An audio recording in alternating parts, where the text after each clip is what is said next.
வீடியோவை ஸ்கிப் பண்ணாத பாருங்கள். இதே மாதிரி பாம்பு பிடிக்கிற முயற்சியில் நீங்கள் ஈடுபடாதீங்க. பாம்பு உங்கள் கண்ணில் பட்டால் ஃபயர் சர்வீஸுக்கு ஃபோன் பண்ணுங்கள்.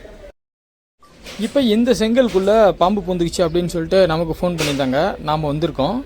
இப்போ இந்த பாம்பை மீட்டு ஏதாவது ஒரு இடத்துல தனிமையான இடத்துல விட்டுறணும், வனத இடத்துல. இதுதான் நம்ம சேலஞ்ச். வாங்க பார்க்கலாம். இந்த செங்கலில் நம்ம ஒன்று ஒன்றா எடுக்கணும். ஸோ எல்லா செங்கல்லையும் நான் ஒருத்தராக எடுக்க முடியாதுன்ட்டு கொஞ்சம் ஹெல்ப்பு கூப்பிட்டேன். ஆனால் அவங்களும் கொஞ்சம் பயந்து எடுத்தாங்க. எந்த செங்கல் வேணாலும் பாம்பு ஒட்டிட்டு வரலாம்.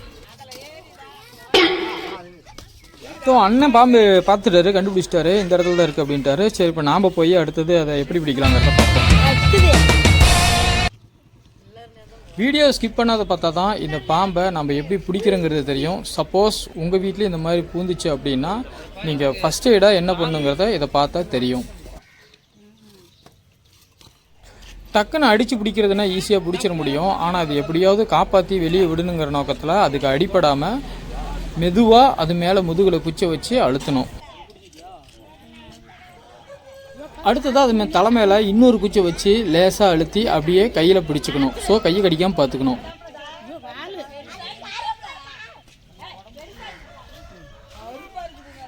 ஸோ நாம்பளும் பாம்பு பிடிச்சிட்டோம். பாம்பு பெருசாக இருக்குன்னு பார்த்தா ரொம்ப குட்டி பாம்பு. எனக்கே ரொம்ப வருத்தமாக தான் இருந்துச்சு. சரி, ஓகே, இதை மீட்டு வேறு இடத்துல விட்டுறலாம் அப்படின்னு சொல்லிட்டு முடிவு செஞ்சுட்டு இருந்தோம்.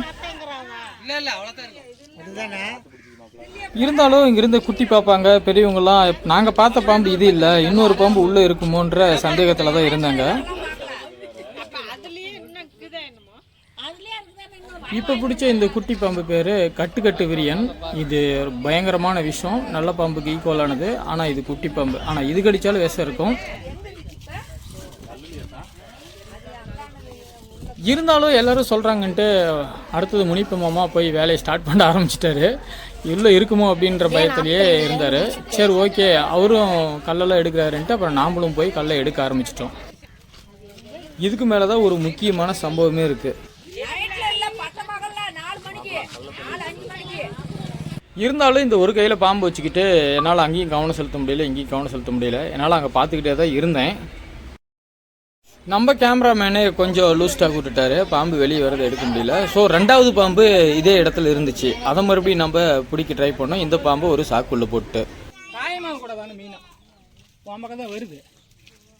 இந்த பாம்பு செடிக்குள்ளே பூந்துக்கிட்டு மேலேயும் கீழேயும் கொஞ்சம் ஆட்டம் காட்டுனுச்சு.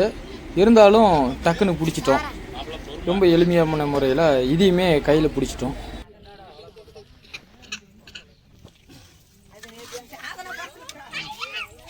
பாம்பு பண்ண வச்சு நடத்துறீங்க. இது சாரப்பாம்பு, ஏற்கனவே பிடிச்சது கட்டு விரியன். ஸோ வீட்டுக்கிட்ட இந்த மாதிரி செங்கல்ல ரொம்ப நாளாக அடுக்கி வச்சு கீழே விட்டிங்கன்னா இந்த மாதிரி பாம்பு பண்ணையாயிரும். பொதுமக்களுக்கு கொஞ்சம் உஷாராக இருந்துக்குங்க. இந்த மாதிரி வீட்டுக்குள்ளே செங்கல்லாம் அதிகம் அடுக்கி வைக்காதீங்க.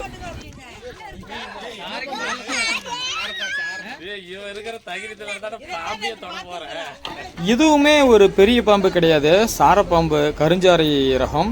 ஆனால் பார்த்தீங்கன்னா ரொம்ப குட்டி சைஸ் தான். இன்னும் இது பெருசாக வளரும். இதுவுமே குட்டி பாம்பு தான்.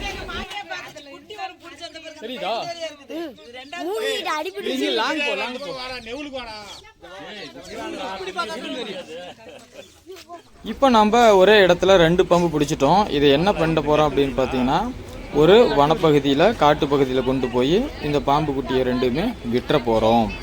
ஸோ வாங்க விடுற வீடியோவுக்கு போகலாம்.